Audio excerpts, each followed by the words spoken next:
All right. This evening, I have quite a treat. I have my friend Beau Hanlon, who is joining me in the studio today. Now, you might notice that the place looks a little bit different, and that's because it is. What I've done is I've moved our little podcast into a different room, and we're trying to make it a little bit more serious, and we're even trying a little multicam thing. So, forgive us if there's any technical hiccups.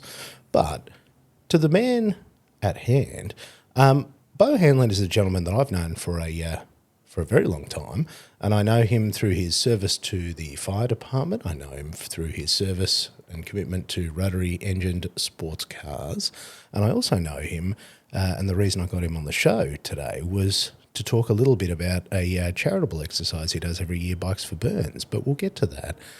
Before we go any further, Beau, thanks for joining me, buddy. Absolute pleasure to be here, mate. Thanks for having me. Mate, it's lovely to have you in the studio today. Beau, for people that have never met you, how do you fill your days? Do you want to share that with us? Oh, work-wise or...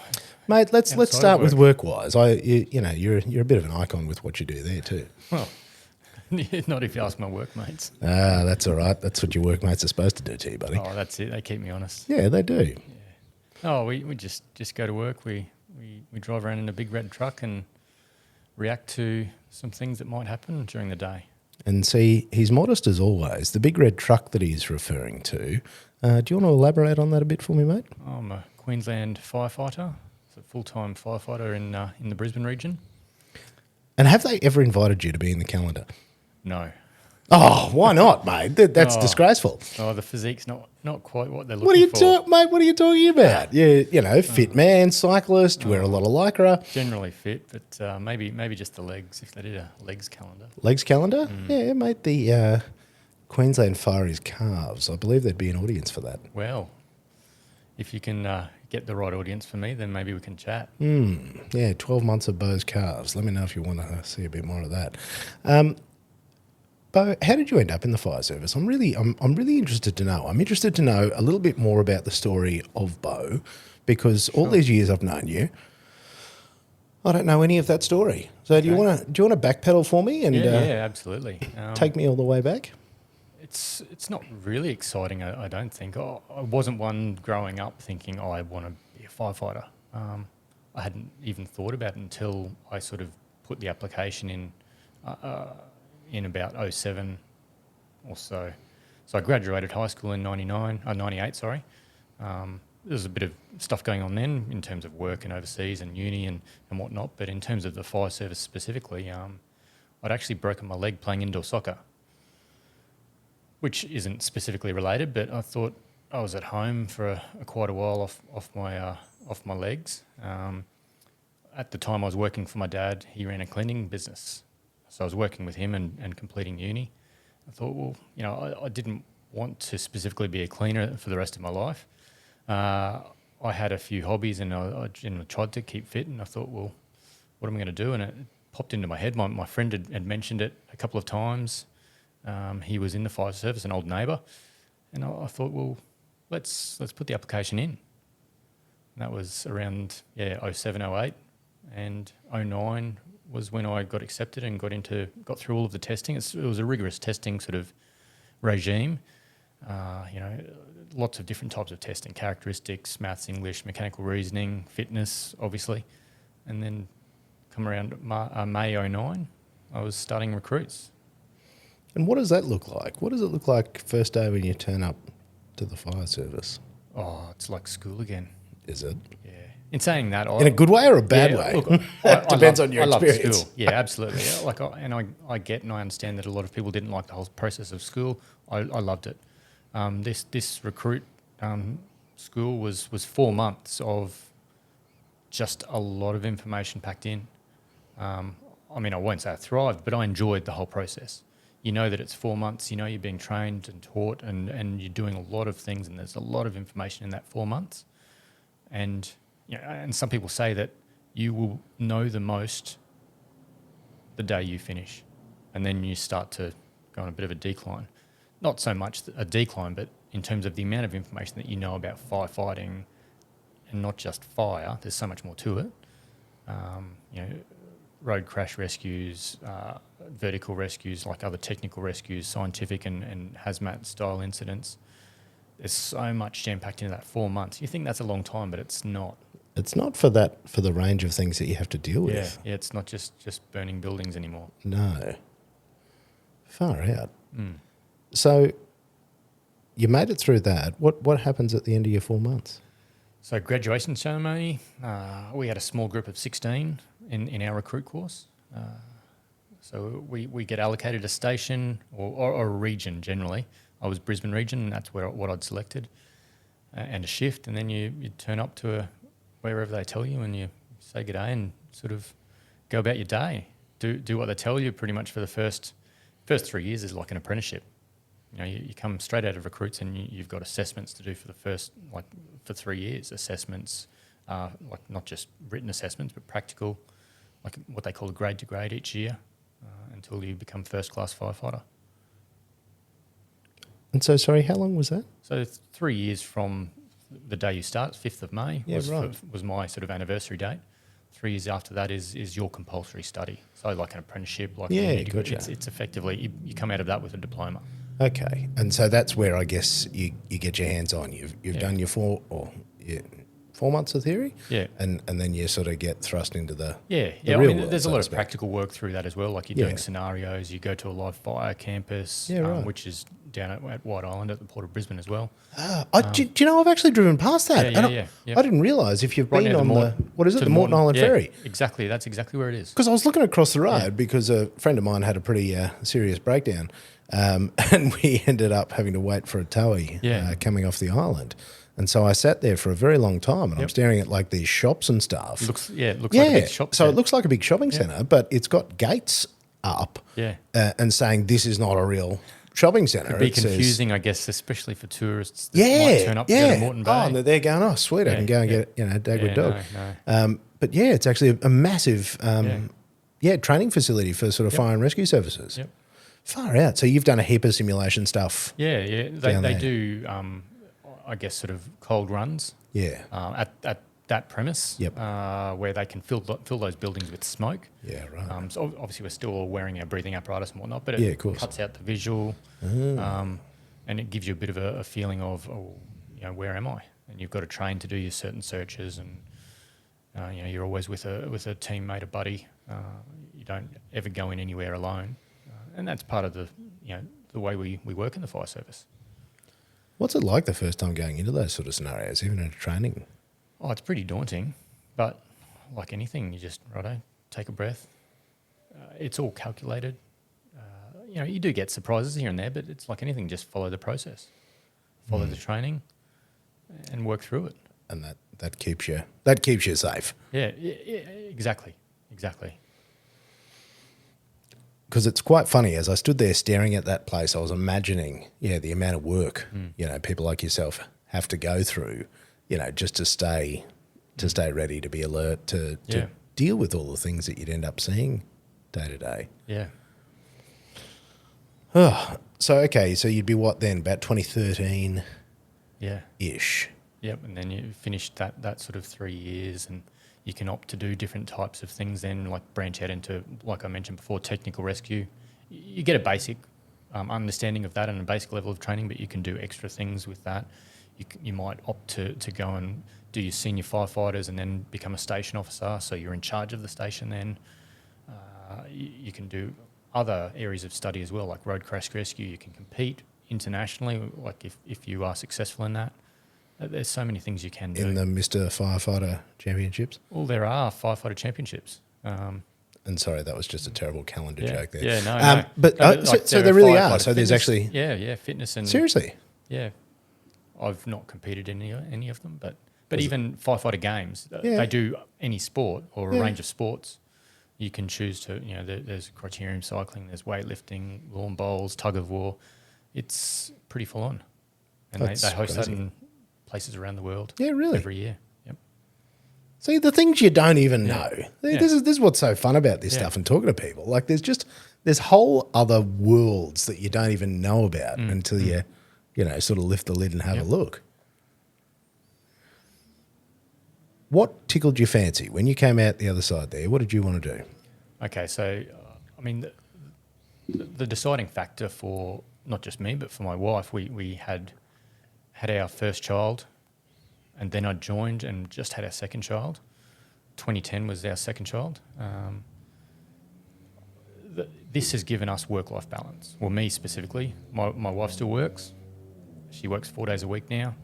I'm lucky to work 2 days from home. Part of that's because of COVID and whatnot. But it's given us so much flexibility with that. Like, I've been able to get to school, all of the school carnivals, take them to swimming, drop them off, pick them up. A lot of that, like, I might miss out on things here and there in terms of the shift work because I might be working weekends or nights. But the opportunities that it's given me with the time with them, you can't beat it. Got to agree with you on that. As a parent myself these days, that's actually one of my favourite things about working for myself, even though, again, you have to sacrifice fairly considerably in other areas. Absolutely. Being able to go to stuff at school and see him there and drop him off and walk him in and... Oh, it's amazing. Like, I love that. You can't buy that back. No, you can't, mate. It doesn't matter how much you earn, what you do. Like, we're both, my wife and I, both public servants. We don't get paid a heap, but we definitely get by. And the time that we've got to do the things that we want to do is great. There's special times, mate. I honestly can't be more grateful than I am these days to be able to do those things and like school carnivals and stuff and going and seeing like little concerts and love it. Mate, the other one I really enjoyed was the colour run. Yeah. Where you peg the stuff at where them. you get involved. Yeah, that was great fun. Yeah. Like absolutely trying to scone on with that. Yeah. There's something surprisingly entertaining about throwing the coloured powder at them. Yes. So that was what? Because you're in one of the what they call your station. So we're at a fire station. Yeah. Fire station. Yeah. And I'm at Cannon Hill specifically. Yeah. Yeah. And how far out do you go from Cannon Hill? Like what's usual station area or response area will be about 14 to 15 k's. Depending where they are, and we've got a sort of a 15-minute response time roughly to get to wherever we need to go by the time they call. It's often a lot quicker than that. But within the Brisbane area, you've got stations pretty close by. They might be sort of 5 to 7 k's apart, a bit further as you get out further from the city. That's wild. That is a very fast response time. Yeah. And as I said, often it's faster. I don't have the particular figures, but I think sort of 14 to 15 minutes is the maximum within any Brisbane area. And as you start, I mean, just for my own interest, I mean, as you started doing it, I mean, what are the sort of things that you generally get called out to? Is it like what fills the days? Oh, days. I mean, straight up, we'll check the truck. I mean, we'll have a changeover with the off-going crew. Check the truck, make sure it's all good to go. We'll visit schools. We'll go to businesses and check their maintenance records and exits and things like that. Mainly making sure that the companies that they're paying to do those checks are doing them. Bit of community work. We'll go and see. It might be something in the park that one of the councillors has asked us to go to. We can go to things like that. It's definitely not the filling up swimming pools and going to kids' birthday parties like it might have been in the day, but we keep the days pretty busy. Bit of fitness in there. We can do that at station if we're not actually out on a job. And then obviously you've got, so they're the proactive things that we do. Then the reactive, obviously a range of jobs there, as I sort of touched on earlier. What surprised you about the job? What surprised me? So many things. Just the people you see, not just the firefighters, but the community. And I've always enjoyed getting out and seeing people and speaking to people, and I think inherently helping people. I've always enjoyed that all through school. I was always doing the door knocks, doing things like that. But just getting out there and speaking and being involved with people. I love it. And there are obviously parts of the job that would be reasonably traumatic. How do you absolutely. and I guess your fellow staff, I mean, how do you deal with those things? First of all, we've got our crew, you chat to your mates about it. that's and of course, yeah, we do see stuff, and we're involved in stuff that might not necessarily be good. People sort of, they do ask us how we deal with it. Step one is chat to your mates. It's not always easy, but when we're in a truck together, we're driving home, we're going back to station, we're there together. We'll always chat about it. If there's an issue, we can usually pick up. You can't always, but we can usually see if there's an issue with someone, if they're a bit down or whatever. But I think good thing is the fire service has got a few things in place. Like we've got chaplains available that will come and speak to us. We've got peer support officers that are available to us to speak to, who are usually firefighters that have been trained in dealing with crisis and trauma and things like that. And then we've also got available to us actual therapists that we can see if we feel or someone else feels that we might need that extra help. Really? The professional help, which is... It's actually fantastic. really impressive that they're that well organised. Yeah. Caring about, your well-being, because, there's certain other parts of, working life, government life, all sorts of places that probably haven't put that much thought into it. It sounds very well. Is that something that's like, is there a firers union or something? Like how does that come about? There is a union that is quite what's the word? They're quite strong in being able to provide and make sure that the fire service is providing that for us. I don't specifically know how these things come about, but usually chaplain and the peer support level is quite commonly, the chaplain will come around and speak to us if we've had an incident that's been traumatic. And that's like, there's no religious, like they are. They're religious. But it's someone to talk to. Absolutely. And they're always great. Like there's been probably half a dozen instances in my, I guess you could call it a career, almost 15 years that the chaplains come around the station. Yeah. Thankfully, so far, I feel I've been generally well with dealing with things. But look, I don't know if that will last. No one knows. Like, I don't know. The switch could flick tomorrow, 5 years, 10 years down the track, and I don't know. Might be something that I've seen, something totally unrelated that I might see. I don't know. It's just really impressive. And I actually did see, my wife was talking to me about it. Apparently there's some new legislation coming in around businesses supporting mental health. Yeah. And I don't know if it's actually been put through, but... I don't know in terms of the fire service. Yeah. Like, I know there are certain things in terms of cancers and health style, but obviously mental health is also one of them. Yeah, because there's something coming, which I think is actually really lovely, because if it's whole of government, for sure, it will filter down through to the fire service. Yeah, but it just sounds like the fire service are actually a long way ahead of the game, because... one of the advantages of what I do is I get to see, reasonably intimately into, a significant cross-section of business and industry. Yeah. And it's rare for there to be that level of support. Sure. I mean, obviously what you do is at the extremity, but I'm not even sure if that sort of stuff exists in, like, QPS and stuff. It doesn't... I imagine it does. I believe it does. I don't know the exact answer, so I can't say for sure. But, I think we're lucky in the fire service. We probably don't deal with it as much on a day-to-day basis as QAS and QPS, the ambulance and police. Yeah, they see some real bad stuff. Every single day. So hats off to them. Like, I think we've definitely got the better side of the stick in terms of that. But, it's like anything. Like you try and, how would I say it? Like a nuclear instance, nuclear bomb, nuclear whatever, a spill. Obviously, you're trying to stay away from it if you can, If you can't stay away from it, just limit your exposure. If you have to be there, wear the protection, And I've got a pretty proactive station officer. So when we go to jobs, if we don't have to be, if there is a traumatic incident, if we don't have to be right there, we don't just mill around. Like, it makes sense. We stay back until we're needed or do other things. Like, there's always so many things to do rather than just being focused on that one thing. But, that's any job too, There's always things to do. Makes sense.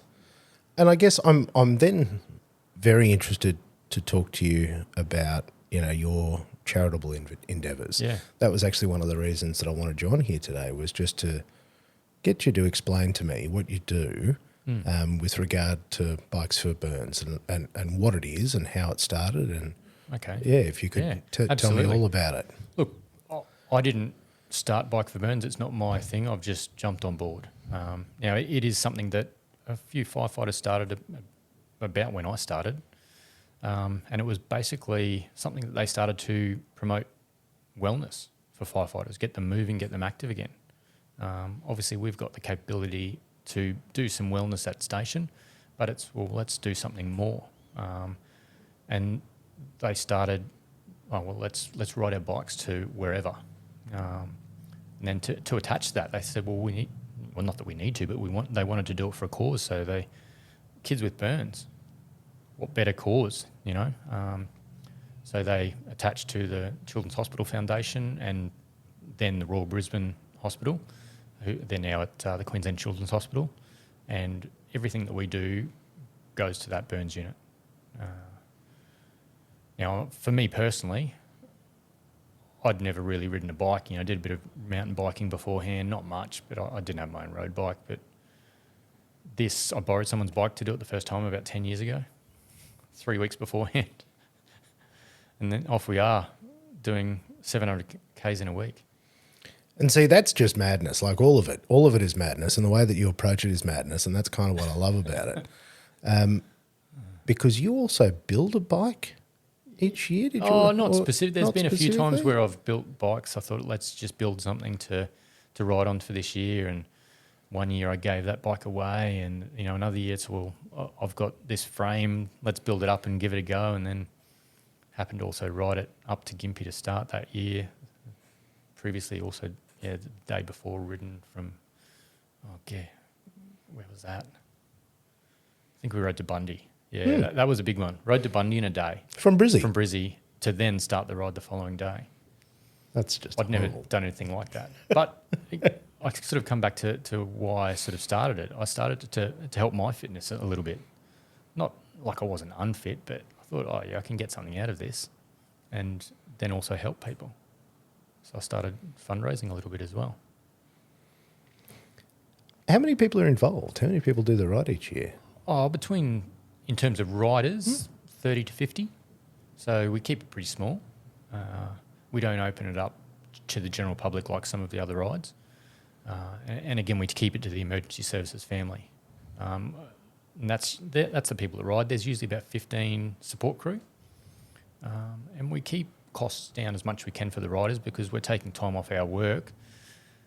So we usually stay in places like PCYCs, showgrounds, and we've got support from a lot of really good businesses, and they'll provide a Pantech for us. Like Isuzu trucks provide a Pantech for us to carry our gear in. Budget car and trucks, they provide a bus for us to drive while we're going along as well.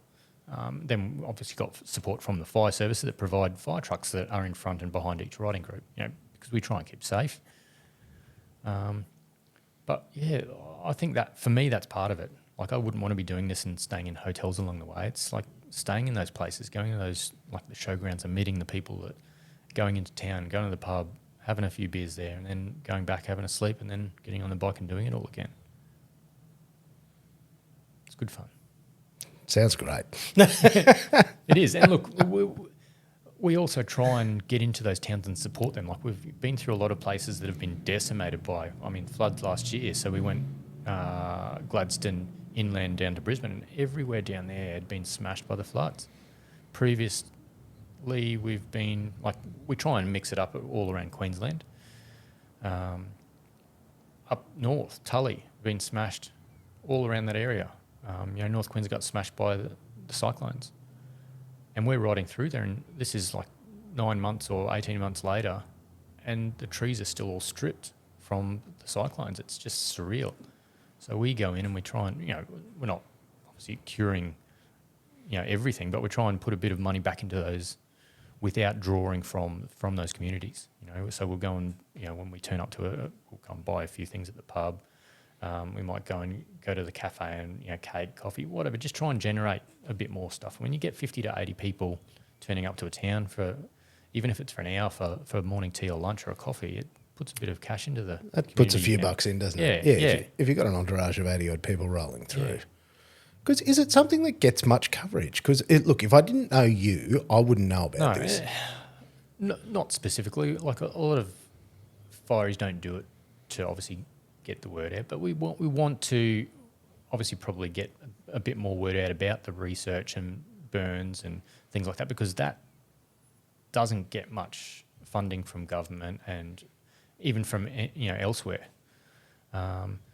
So that's probably the big thing for me, is trying to push that a little bit, and the progresses that have been made in burns treatment and research, thanks to the guys at the Children's Hospital Foundation, and well, more so specifically the burns unit at the Queensland Children's Hospital.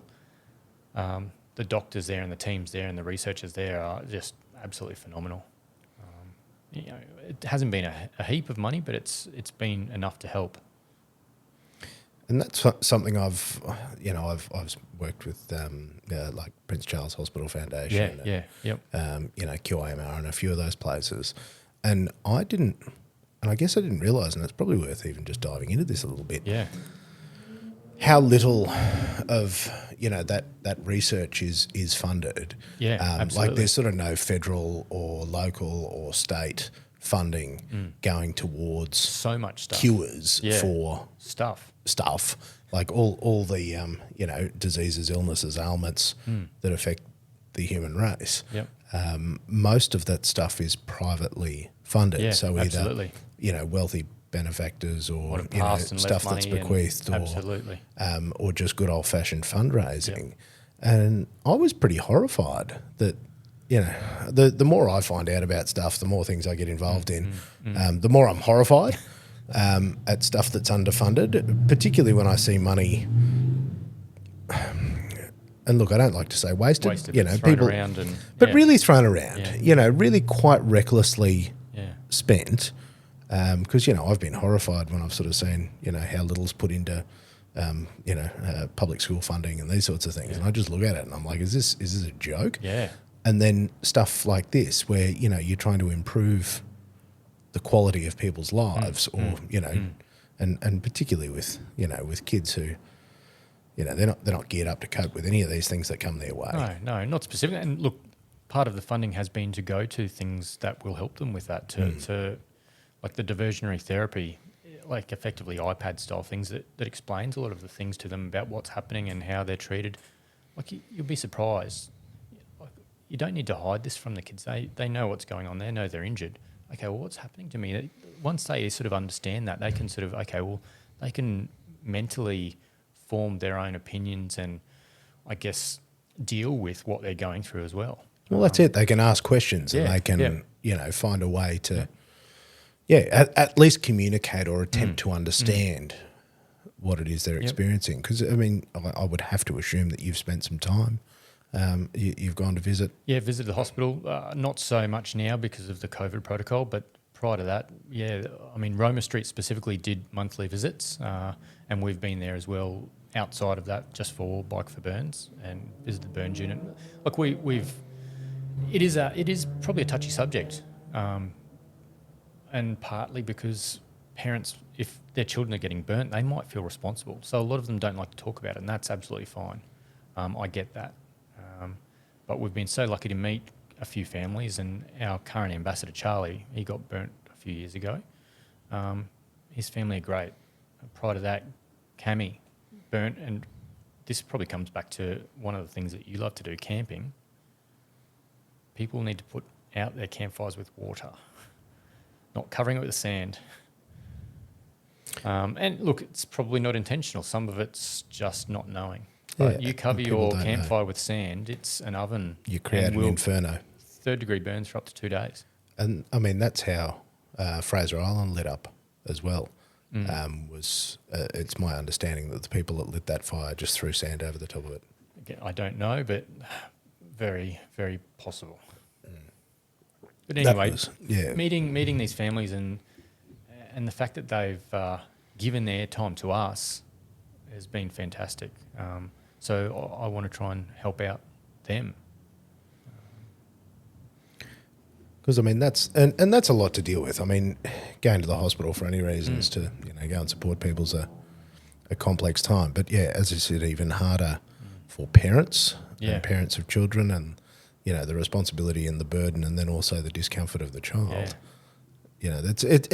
And that's I think it's part of the reason I wanted you on here, mate. Like, these are not nice topics to talk about. No, not specifically. No.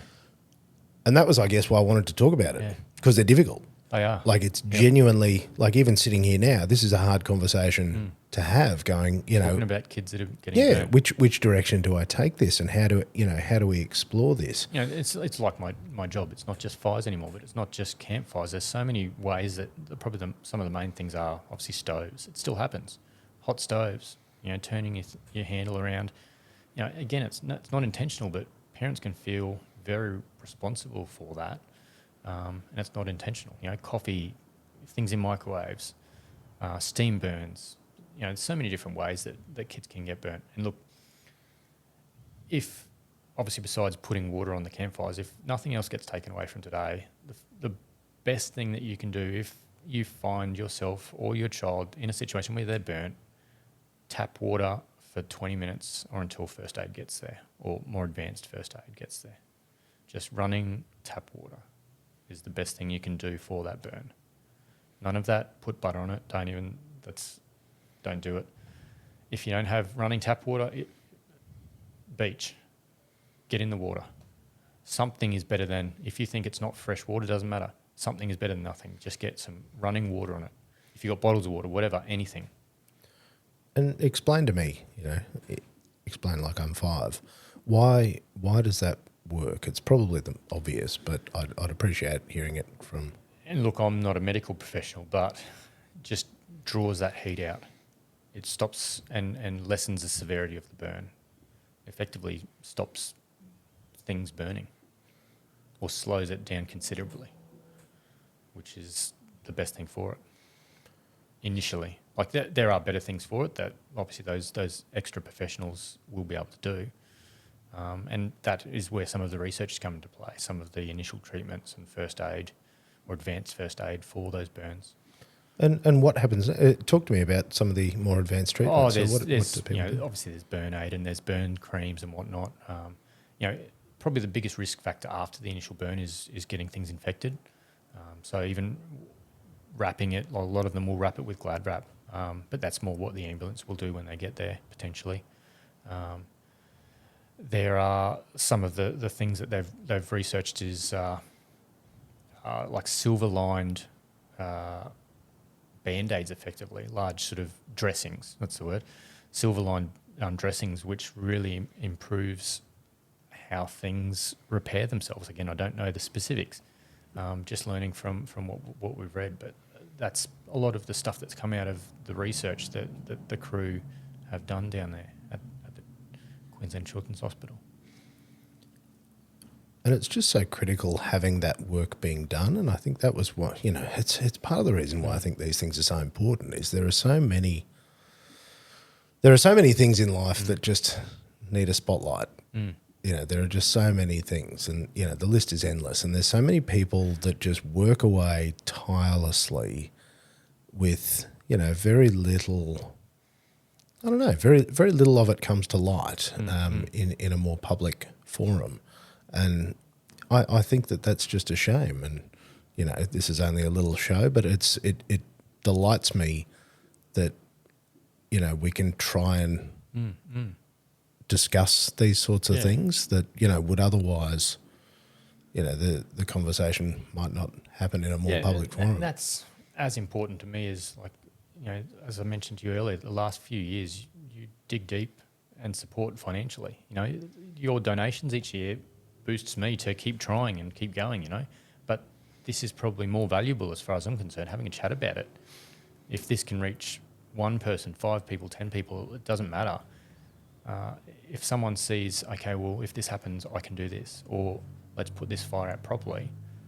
If that prevents someone else getting burnt, fantastic. Because it's just not something you want to happen. No. And accidents happen. Mate, accidents happen. And, as you listed all the ways people can burn themselves, unfortunately I'm there going, yep, done that. Oop, yep, and that. Oop, done the steam, done the cast iron. The cast iron was probably the worst, mate. Holy hell.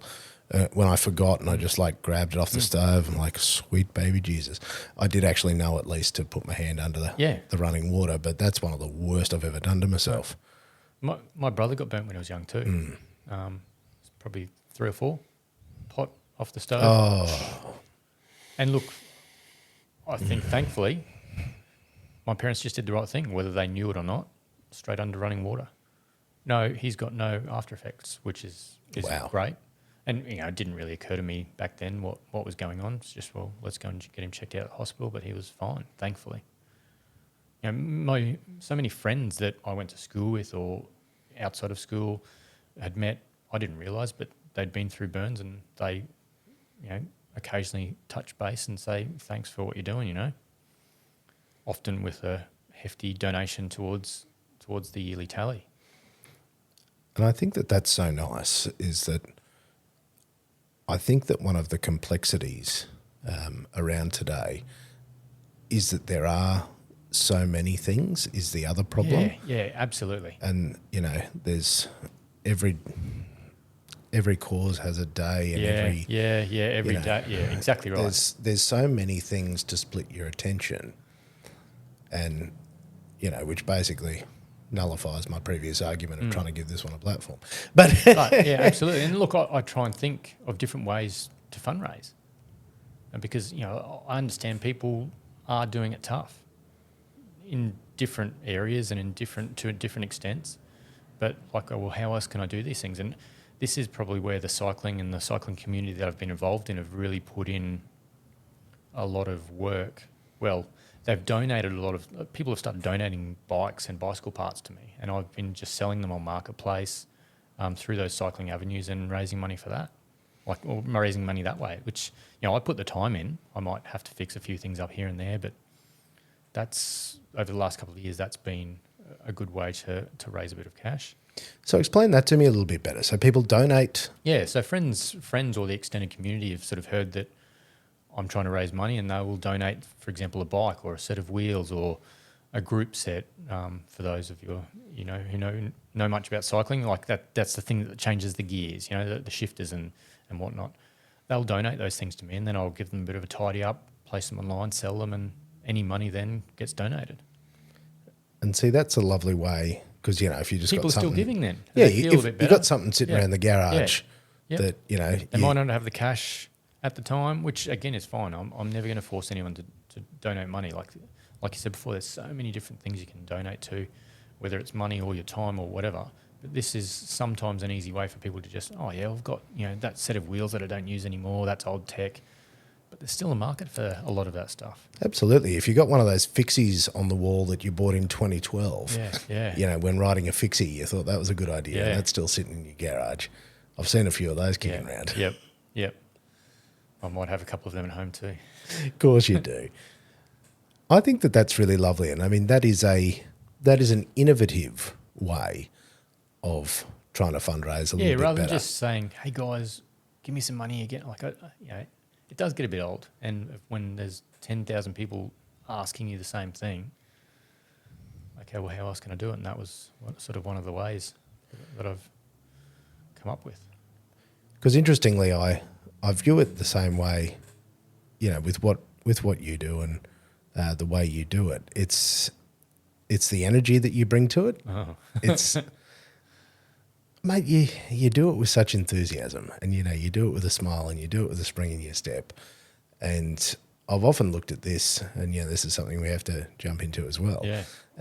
Like in motorsport and that sort of stuff, and personalities and identities. Like you buy into the person. Same as when you buy from a business. You're not buying from the business. You're buying from the individual, because you're invested in that person, that personality, that character. And I think that's always been it for me, is that I've just always enjoyed. I think that's why we've got on so well from the start. Obviously, there's a few of us that have been around, not forever, but we've sort of known each other from back when I was doing a few things. You were always doing this. Yeah. A few other people in the industry and the scene. And this is probably where we should, as we try and tie these things together. Beau and I met through the sport of drifting, And here in Southeast Queensland, we've always actually had a very strong community. And if you don't know what drifting is, it's your car going sideways and vaporising the tyres. Yeah.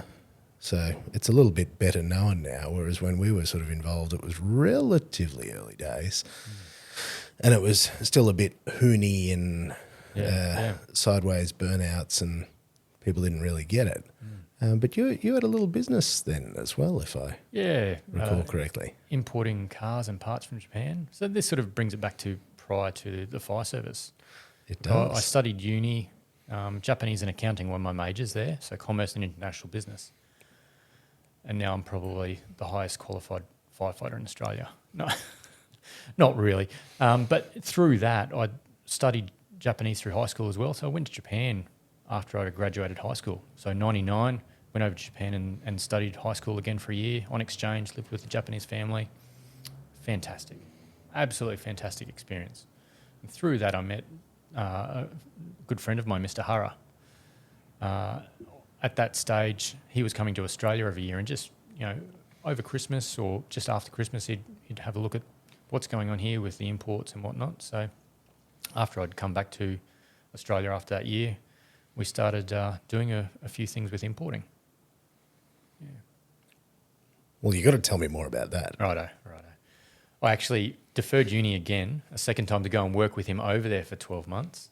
Well, it was a bit less than 12 months. With the working holiday visa, you can only do one job for 6 months at a time. So I was with him for 6 and then with another friend for a few months and then travelled.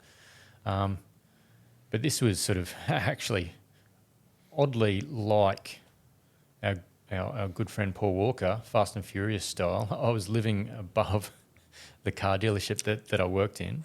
Now, his name's Mr. Hara. Hara in Japanese is field. This was called Field Garage.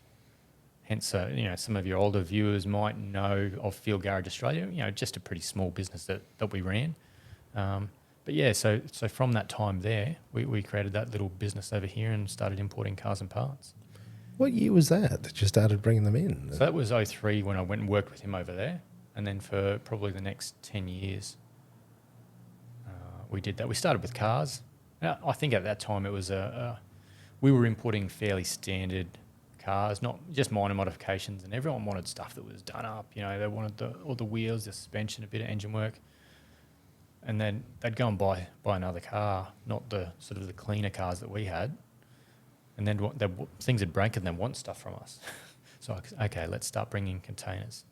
And it probably got a bit bigger and faster than I expected. Had a couple of years working through some friends' sheds and workshops. And it got to the point where we probably needed to have our own workshop. And by this time, I'd already joined the fire service, and that was my priority in terms of work. And I was only ever doing it as a hobby because I really enjoyed it, We were supporting a lot of the young guys drifting, Simon Mercer, Dan Rassel, it's like we're seeing these kids in their old 180 SXs and stuff that are driving around 150 plus Ks an hour sideways without roll cages. Well, no, mate, let's put a roll cage in your car. And we were getting the stuff. So it's like, put that in your car so you're safe. Don't worry about, you would just sponsor them. I think that's why the business probably wasn't as successful as it could have been, because I was too nice just giving people stuff. But, it got bigger faster than I expected. That's where I was going. And I didn't really want to have the overheads of my own shed because I was working full-time, had a family, renovating. I didn't really want to, you'd have to actually pay for someone to be there as well and run the business. Hard to find someone to do that, as you'd know, not necessarily having someone to trust, but that's invested in it, enjoys it, knows what they're doing. So we sort of, the Facebook's page is still ticking, but it's one of those things I've always found it hard to let go. When I say it's ticking, it's hiding away in the background somewhere. But yeah, we sort of shut that down probably 2018 or so. Just sort of wound things up because it was, I said I wasn't providing the service that I really wanted to. Not being able to get things fast enough without providing a lot of stock, or holding a lot of stock, because I didn't have that space to do that. Yeah. Because that was how I met you initially. And one I always remember is when you were sponsoring Dan Russell, when he had the car all white and he had a big field garage Yeah. sticker on it, and there was a moment, and I think it was at Stanthorpe, Yeah. or somewhere like that, where Carnell Raceway. Carnell, there you go, and Yeah. he's ripped the rear bar off, and he's shot this rear bar probably 4 or 5 meters in the air. Rear or front? I don't know. I think it's Did a you rear take bar. the photo? I took the photo. Yeah. And I've got a photo Product somewhere placement at its best. mate, the field garage logo front and center on this bar, Midair. hovering in midair, It's doing with this. Dan at full lock sideways sliding the thing. I mean, that's one of the one of those moments in It was time. fantastic. And that was probably the moment where you and I probably connected I think via, we took a photo afterwards, didn't we? via I think. that photo, Yeah. going, what a moment. And, Dan as well at that, I think he was 15 or 16 or something. Just young as, like, You right, know. mate. Like, I don't mind helping out. Yeah, young dude with a great attitude. And, his old man was always there and always, Yep. filming and Battling helping. against these semi-pros, Yeah. it's still pretty amateurs. Not Still pretty amateur, but like... Yeah, in the scheme of things. Yeah, but had a bit more support, a bit more Yeah, sponsorship, yeah. all those sorts of things. But to my previous point, you invest in the person Yeah. because you sort of went, what a lovely, what a lovely human, and you just help because you Yeah. can't help yourself. Yeah, no, that's sort of it. It's all right, mate. We're both suckers. Yeah. I'm still doing it to this day. I may have accidentally just volunteered to get involved in historic racing. Oh, fantastic. Which of your cars are you using for that? No, not mine. You're just going to drive someone else's Oh, car? no, even worse. I'm going to Buy another? jump in and support somebody else. Oh, fantastic. Yeah, just doing what I do in Yeah, nice. in those things. It's I try to get out and they're pulling me back in. I can't get out. I keep trying to get out. I did, Yeah. No. but I just can't. mate, I'm a sucker for it. Sucker for helping out. And I'm a sucker for the good people as well. I think that's so. Scotty Robinson, who's been Yeah. on this before, he's just picked up a JPS E30. Oh. I don't know if you saw that, but it's Tony Longhurst's Okay. car. Yeah. Wow. So the one he Has used a to bit of race heritage. in the 80s, and then one of Scotty's former customers owned and raced it for many years, and that gentleman passed, and his family gave permission for Scott to buy that car. Yeah, and that they're the stories that mean something, and you want to be invested. Mate, it's if you know that really they're going to special. really honour that, and exactly right. Well, Exactly right. this man was very special to him, and he travelled with him as his mechanic on that car. Oh. And so, he helped him buy that car, he helped him race it, he helped it, all the way through, rebuilt the engine in his shed with him, really, really special. Like the stuff that matters in life, like your friends. Yep. And I've got to share this one. I don't think I've ever said this one on the show before, but have you seen the Harvard study, the generational study? Have you come across that one before? Maybe. That Look, is my the brain's a longest. I don't have someone to say bring it up. I'm going to make sure I can find the correct name of it. So it is the Harvard, mate. What they did, I'm going to find this just because it's. They started off. So is this the one, adult development? I'll see if I can find it. This is the one. Here we go, Harvard University. So good genes are nice, but joy is better. So Harvard started this study 80 years ago, and they have proved through their research, embracing community helps us live longer and be happier. It's the craziest thing, and I'd encourage anyone to look it up. I'll throw a link in the show notes. Yeah. But effectively, they started tracking these people. So here we go. They started tracking the health of 268 Harvard sophomores in 1938 during the Great Depression, and they hoped the longitudinal study would reveal clues to leading healthy, happy lives. Now, this story is actually crazy. I believe there's actually two fellas that became presidents. It was, Wow. crazy. And now they ended up including, because it started off with just the students there, and then they included their wives and their children, and it's gone on and on. the thing that blew me away is the happiness. As, you know, how content people were with their lives had nothing to do with the status that they reached in life. It had nothing to do with how much money they made. It had nothing to do with their family, their children, any of that. Their happiness is measurably better based on the strength of their relationships. Yep. So their personal friendships is the thing that will dictate how your life goes. Yeah. Wow. And that, ever since I read that, like that has blown me away. And it's actually helped me to, and I guess I don't have to explain this to you in great detail.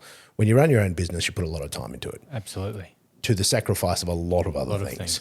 Sure. You know, to your family, to your partner, to your kids, to your, you know, your network of friends. I reckon I was lucky, you know, some of my older friends, I'd probably only see them once every 3 years. Like terrible stuff. And as I've gotten older and then as I've, you know, come across this as well, I've, over the last probably 3 or 4 years, I've started to really reinvest my time back into my personal relationships. Yeah. And it's, I think a big part of why this podcast is so important to me now is that I actually get a chance to build a deeper relationship with each and every person around you that, or that matters comes to in, you. that matters to me, but also the people that come and share their story with me. Because, you know, it's reasonably intimate. You know, you're telling me, you know, stories about your life and why and how and all these things. And, you know, I guess maybe it's very selfish of me that I would just like to, I don't know, build stronger relationships with people that I think are awesome. Well, I think you've had a lot of good people on this show, mate. And that just comes from, I guess, the fact that I just enjoy the company of good humans. Yeah. Yep. And I've come to understand, I don't know, I can smell, I can see the red flags, I can, you know, of people that have an ulterior motive. Yep. You know, which happens less when you've got nothing to show for what you do. But, you know, once you sort of figure a few things out, you know, interestingly, people then want stuff from you. Yes. And you see more of that and you start to appreciate the fact of the people that just, you know, send you spicy memes or, you know, the people that you laugh with and the people that you know, you share your life with and you share your stories with and you share your trials and tribulations. It has to improve things. Well, mate, it does, and this is the best part. Not just there, but in your workspace, in other areas. It has to. If that is all going well, it makes sense. And this was what I found so crazy about this Harvard study was just the fact that the people were more satisfied with their lives because of the strength of their friendships. And interestingly, you and I must be about the same age because if you graduated in 98, so I left high school in 97, so I finished then. So we are, you know, near enough to bang on. We've you know, sort of done a very similar number of years and kids and all those sorts of things. And as your children, you know, get a little bit older and don't necessarily need you to do every single function for them, you know, there's then a bit more space in your life. Yes. To be able to include other things. Yes. And that's probably a big part of, you know, what this is making room for that and sharing people's stories and having, I don't know, I guess just having the interest to want to share those stories. Yeah. Because, you know, today is, what day of the week is it? I don't even know. It's Thursday today. Thursday, yeah. Yeah. And you and I have been chatting about this and you sent me a message at, you know, what was that, about 1:30 this afternoon going, hey, mate, short notice, what do you reckon? We make it go tonight? Like I said, like, you know, you've still got to consult with your wife. I had to check with my wife. You know. Yeah. And, you know, my that's boys... what it's about. It's just being upfront. What do you think of this? Yeah, righto, let's go. My boy's a bit crook, but my wife's like, look, I got this. Yep. And, having those good support networks, mate. Mate, my podcast studio wasn't even built. Nothing was plugged in. It forced you into this, didn't it?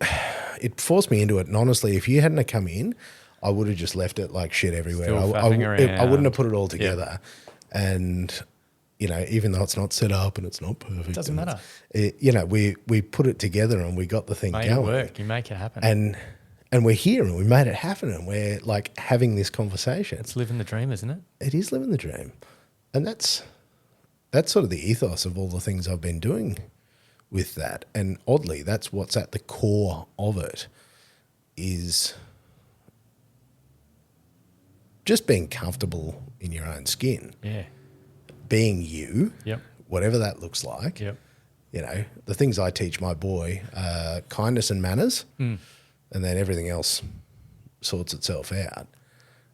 And they're the sorts of people Absolutely. that that through that, the little things that I do with all the living the dream stuff, it is primarily it's to make people laugh. Yeah. Yeah. And just go and stop taking ourselves so seriously. So seriously. Exactly right. Because holy shit, I took myself so seriously for so long. And I mean, that wasn't, I wouldn't recommend that. No. Where's you down? This is much more fun. Yep. Like being an absolute lunatic. I like that. And I think that's why I appreciate in particular the stupidity that you do with the bikes and out raising money. Like it's just madness. Like you did it on a fixie the other year, didn't you? Oh, yeah. Like that looked revolting. So obviously, as I said, I ride bikes, push bikes, but I mainly do track cycling around the velodrome. So that got me into the fixed gear thing got me into the velodrome. But one year we were doing a joint ride with Fire and Rescue New South Wales. We thought, well, let's do Sydney to Brisbane. So it's a bit bigger than what we'd normally do, a bit longer ride. I thought, if I raise a certain amount of money, I'm going to do this on my track bike. Brake on the front, so it's legal, but 1,000 Ks, fixed gear. It was tough. But, no matter what challenge I might set myself, I always think back, like, this isn't tough. It's what these kids are going through that's really tough. Their families. That's the tough thing. And you think of that and you think of the people that you've met and you think, righto, I don't hurt so much anymore. Yeah, well, there's definitely something wrong with you. You're a sucker for punishment, isn't it? I think that's what it is. And do you know where that leads me? Yeah? Tell me. Mazda rotaries. Oh, yeah. I mean, there's clearly something wrong with you. You're a sucker for punishment. No, it's all, Talk to me. It's all a big misunderstanding. Talk to me about why. So Beau has a lovely RX-7, the good-looking one. You've got a Series 6, isn't it? Series 8. Series 8? Yeah. Oh, yours a bit later. It's a 2000 model. Ooh, fancy. Still, they're all the 678, which is really only an Australian American thing, but don't worry about that. It's all the FD3S model. So the sexy, swoopy. The Yes. 90s was such a good time for Japanese cars. 92, 93 to 2002 they were built, those ones. What a time. The last, I think this is right, the last production car with pop-up lights. Was it really? I believe so. Because it's very sad. I mean, I know pop-up lights are bad and they probably cut people in half and stuff. Yeah, that was the big thing, I believe, the pedestrian safety, but I believe that the RX-7 was the last production car with pop-up lights. And I love them. Mate, they're so beautiful. Like the line. Do you do the thing at the lights? I've seen this. I didn't realise it was a thing. But apparently it's a thing. When you see a car at the lights that also has pop-ups, you pop the lights up at each other. Because you can pop them up without actually turning the lights on. And it's like a hello that pop-up light owners do to each other. Sometimes, yeah. I thought that was so cool. That's that's my dream car, and I'm lucky that we're in the position to be able to get that. And then my wife, in a week time, said, "Well, if you can find one for this much, you can get it." And then I found one within 2 weeks, within 50 kilometres of my home.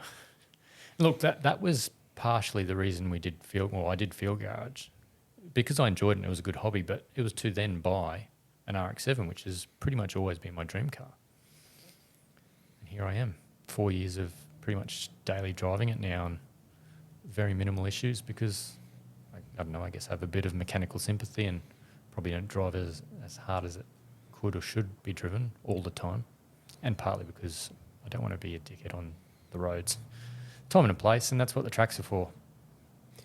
You also carry push bike around. Yeah, little suction cup rack. On your RX-7. Yeah, suction cup racks. Because you're a on the top. lunatic. Get down to the velodrome, do a few laps there, come home. Do you get a few looks? Oh, yeah. That's when you get the most looks. It's like, yeah. I didn't buy it for that. I just put it, I bought it for me, Oh, no. But- I mean, driving around with a Yeah. bloody push bike on Yeah. the roof of your RX-7. I mean, Yeah. Especially, four-wheel drives, and they look across and they just see a pushy floating just through the air. pushy with And no they're one like, on it. like, Oh. hang on, wait, what? Yeah. The highway's the best. Yeah. And why is that? Oh, just people don't expect it. This car, just really low car, just What year did you buy that one? When did you get it? 4 years ago. It'll be 4 years in August. It'll be. I've had it. What's now? 23. So it's 2019. Wow. Yeah. So not that long. No. And you got it just before COVID tax went mental. Yes, thankfully. Oof. Thankfully. But again, if I bought it for me. I bought it to enjoy it. I don't care what people might think it's worth or what, whatever. Bought it for me. It's just what you always wanted. Yeah. And lucky that I've got a supportive wife that allowed me to. It's like anything. We always chat about that sort of stuff. Got to be upfront and honest about it. No point in hiding it. You've actually done better than most people I know. My brother actually had a Series 4, so like the wedge shape RX-7. Yeah. Oh, And love it. I'm pretty sure he helped pay for, Phil's Rotary's existence for a couple of years there. Oh, yeah. He did 2 engines and 3 gearboxes, I think. So, I mean, he must have also been thrashing the ring out of it. Maybe. It was a non-turbo as well, so it was Yeah, just yeah. and like it was so loud. Yep. It was back in the days when chrome wheels were cool. Yeah. To apply some context to how long ago this was. Late 80s, early 90s. Yeah. Yep. So what was that? That would have been the late 90s. Yeah, late 90s, early 00s. Yep. That he would have had that Yep. with a big set of chromies on it, Yeah. and a dump pipe. But yeah, mate, that car scared me off rotaries forever. I don't care how cool it is. I don't care how good it sounds. It's bloody revolting. No, it is. Actually, and my wife thought my car sounded pretty loud initially until I got a few people over that are actually Bridgeported and loud. So, okay, it's not so bad then. Yeah, It's still loud compared to, the Maxima we had and the car now, but it's not too bad. there's louder and then there's absolutely. loud. Now, Like anything faster, there's always fast. I don't care about that. Like I enjoy it with what it's got, and it's because they're does me. beautiful. Yeah. Yeah, they're beautiful. They're just, as I said, that was peak Japanese design. Honestly, I think it was peak car automotive design almost, yeah. Yeah. And that's my opinion. I don't care if you think different. That's fine. But I also just think that the 90s was peak automotive design. The cars that came out, Germany, yeah, Japan. mate, everywhere. Germany, Yeah. Japan, everyone was just killing it. Like Yeah. the best looking cars, like E39 M5 is still like my it's hero a classic, car. isn't it? Yeah. There was just something about, and like the 90s interiors and like the wraparound, Yeah. the way that you get into them and it feels like a cockpit. Yep. Like when you get in a Super and stuff. The Super and and the FD, yeah, for and sure. it wraps around you. And I just picked up a 1997 E36 and it's got the same thing in the dash. The dash has like it's not a flat dash. Like Yeah. you get in any car these days and you can just use it as a ruler. Yep. From edge to edge, and then it's got an iPad in the middle, Yeah. and they just all look the same. They got a bloody iPad in the middle, digital dash, and a straight line. And I'm like, they just suck. They're so bad. There's no, there's just Doesn't have that feel. there's no spice. There's no spice to it. Whereas you get in these things, and you feel like you're getting into some sort of rocket ship. Yeah. And you want like an ignition sequence, like and the Top Gun theme music playing in the background while you fire the bloody thing up. And it's even just driving that E36 around and having that sort of wraparound cockpit where you feel like it's designed around the driver. Yep. And I can't remember who it was talking Is about. that just that pure driving That enjoyment? pure, and it was back when, because I don't even know what BMW's slogan is now, but it was back when they were, wasn't it the ultimate driving machine? Yeah. Had to have been one. Sounds very, very BMW. Yeah, and that was like their singular goal was like to be, front engine, rear wheel drive, 50-50 weight balance. Yep. Like everything was about the driver Yes. and that driving experience. And I feel like that was lost. In a lot of areas, for sure. I get that. And, I get maybe a lot of people have changed as well. They're just trying to get from A to B. They're just trying to do this, do that. They might not want that experience anymore. We do. Well, I'm sure they don't, but they also didn't grow up with it, so they don't have the nostalgia around that as well, where you just... it's like any era though, isn't it? Well, absolutely. You think about... look, I've got all this disposable income now. Let's buy a 30-year-old car that I wanted back then. Well, that's pretty much my life right now. It's just... Your list of 30-year-old cars. I have a fairly significant list of 30-year-old shitboxes that I'd like to own. Oh, they're the best. And most of them are at like the bottom of the cycle at the moment. Like cars sort of go backwards, and, they're down to like $1,000 where nobody wants them. Yep. And then you give it another 5 or 6 years and then they start becoming classics again. I look for them as they're tapping the bottom and nobody's interested and they're going, oh, that's the worst. My wife still won't let me buy an AU Falcon. Well, you've already got one. Oh, mate, that's an ED Falcon. Yeah, one Falcon. Yeah, but one Falcon's enough. No, mate, beautiful. But she really, she's not down with that. No. I threatened to pick one of those up. Oh, look, how far do you want to push it though? All the way. Yeah. There was a paint shop just down the road from here, and I went there with a car club thing with my dad. And over his spray booth, he had just in massive lettering, "He who dies with the most toys wins." That's you. Mate, in this guy's shed, you're giving it a go. They had 358 and old Porsches and just beautiful things. Yeah. And that's not my league, mate. I'm not playing with the big boys. It doesn't need to be though. But I don't really want to be. No. Is the other thing. I mean, look, don't get me wrong. If you just had money to set on fire, I'd probably pick up a few fun things. But what I really like is cars you can drive, because along with that analog experience is the fact that you can take it to the car. You can take the car anywhere, and if you cop a ding in the side or accidentally back it into something, that's not not the end of the world. It's not earth shattering. No. Look, I still park mine in car parks. I drive it to work, take it up to O'Reilly's, taking the kids up there. I still drive it. I wanted to drive it. Same, like you say. If it gets a ding in it, annoying maybe, but not the end of the world. Nah, it should be right. You can fix them. Yeah.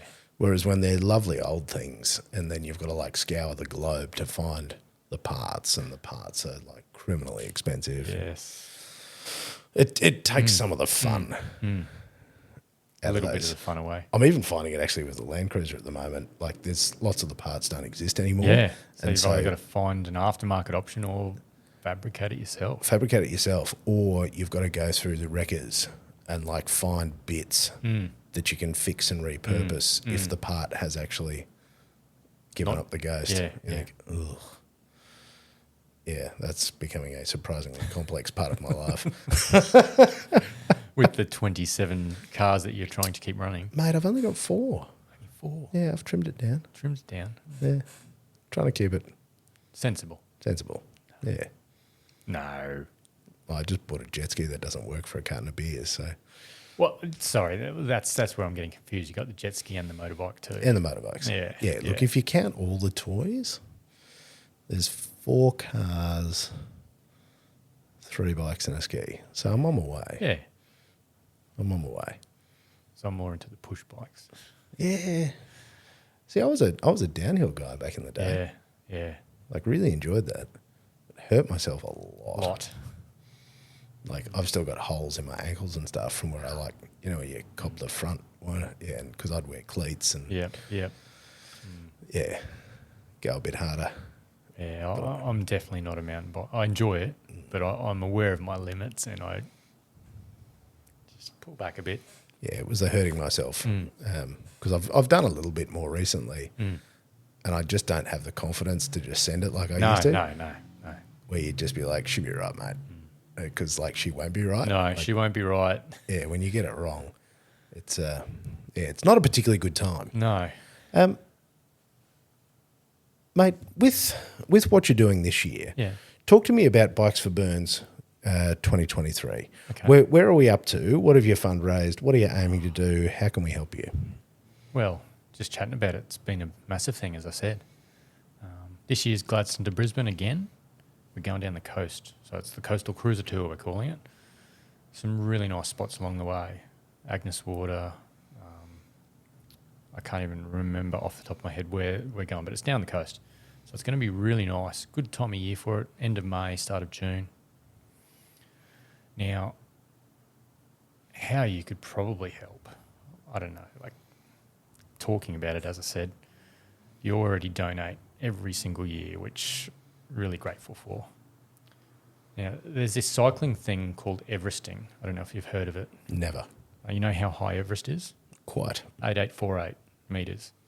There's this thing in cycling called Everesting that where you ride your bike to match the elevation of Everest. Now, I don't really climb hills that well, but another friend has claimed that if she fundraises a certain amount, that she will do that.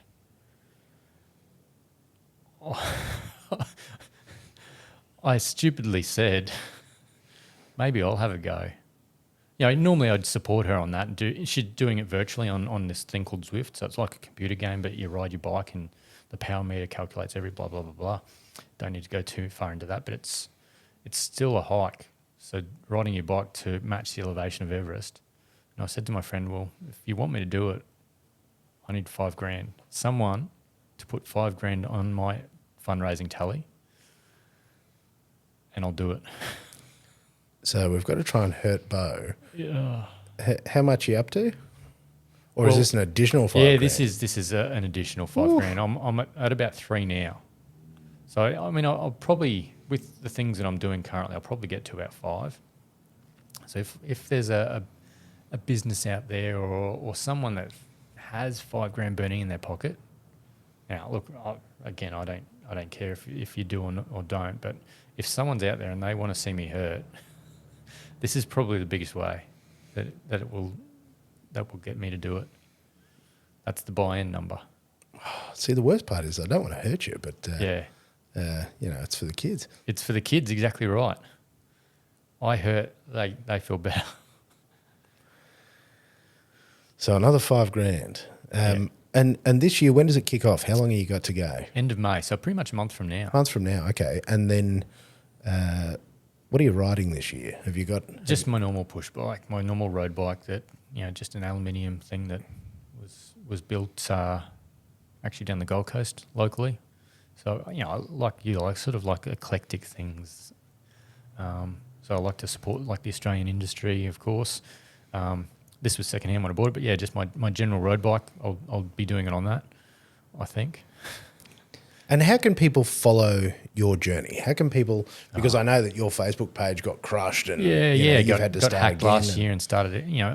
I don't specifically care so much about people following me, but the Bike for Burns journey. So Bike for Burns on Facebook, BIKEFORBURNS, or Bike for the number Burns. And usually through there you can follow as it ramps up. It's not active all through the year, but as the Bike for Burns ramps up and leads into the actual bike ride, there's a fair bit more stuff there. There's links to donation pages there, and otherwise I'd say look me up, but my name is not Beau Hanlon, it's Heau Banlon. I'll probably change that soon anyway. Back to my actual name. Well, we'll have to find that. We'll throw some links. There's that thing called technology. Yeah, where you can link things. We have the show notes where we can put in all the links so that people can click on these things. But what I always think is important, and this is just me and what I do as a day job, and the reason I'm saying that it's so important for you to have all this stuff out there is so that we can follow that journey. Yeah.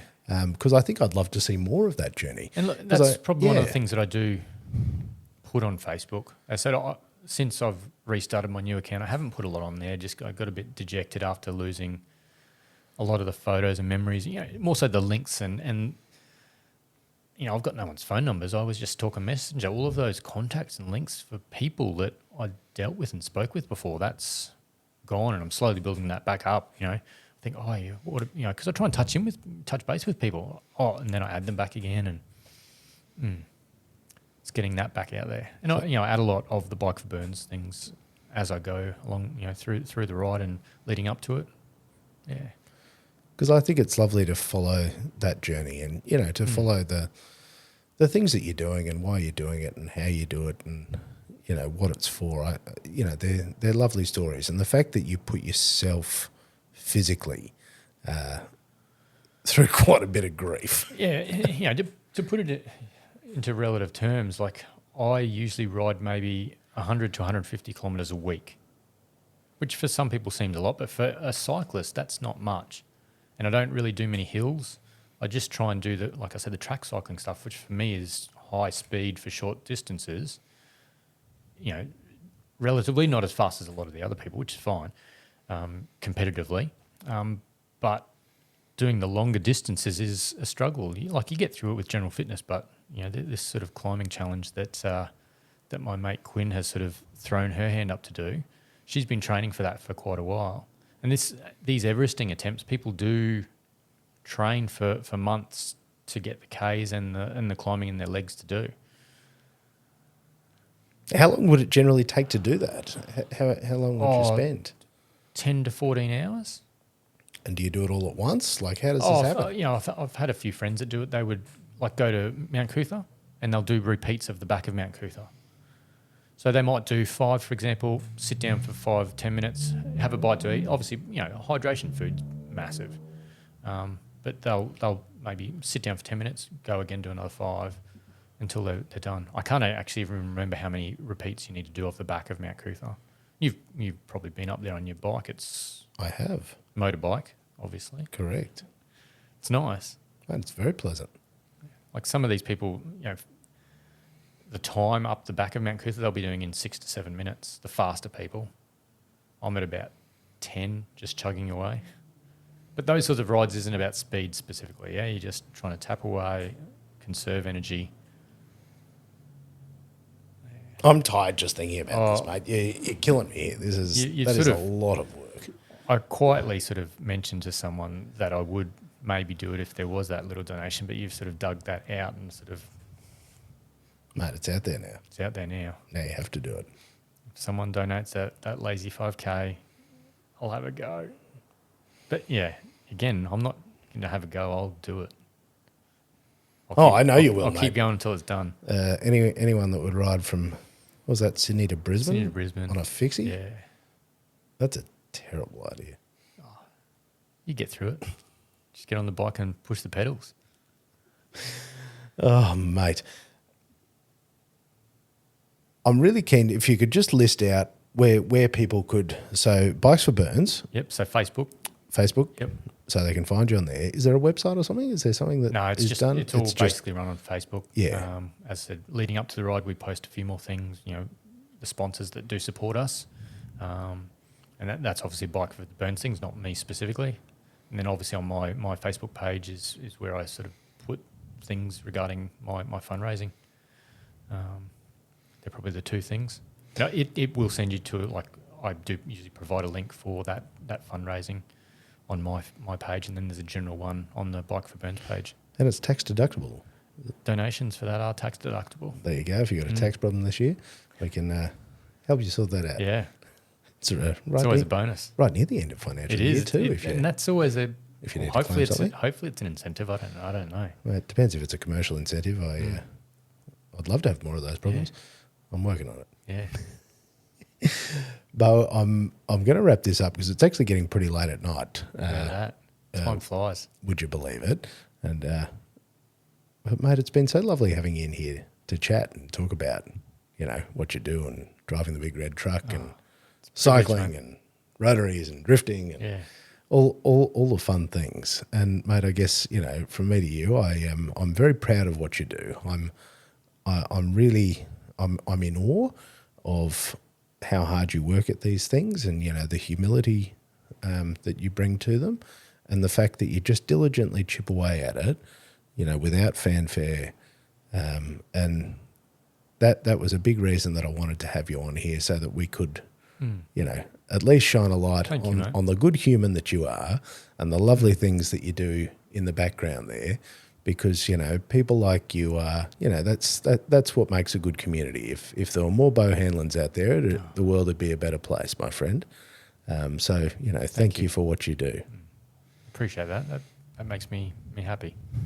Makes my heart happy. It's good, mate. That's why we support good humans. So if you don't know Beau, you should probably jump in and follow him. There'll be links to be able to find him. And on that note, we're going to wind this up. Thank you, Mr. Nelson. Beau, it's been an absolute pleasure to have you on here. Well, we'll catch you next time. Thanks for joining us.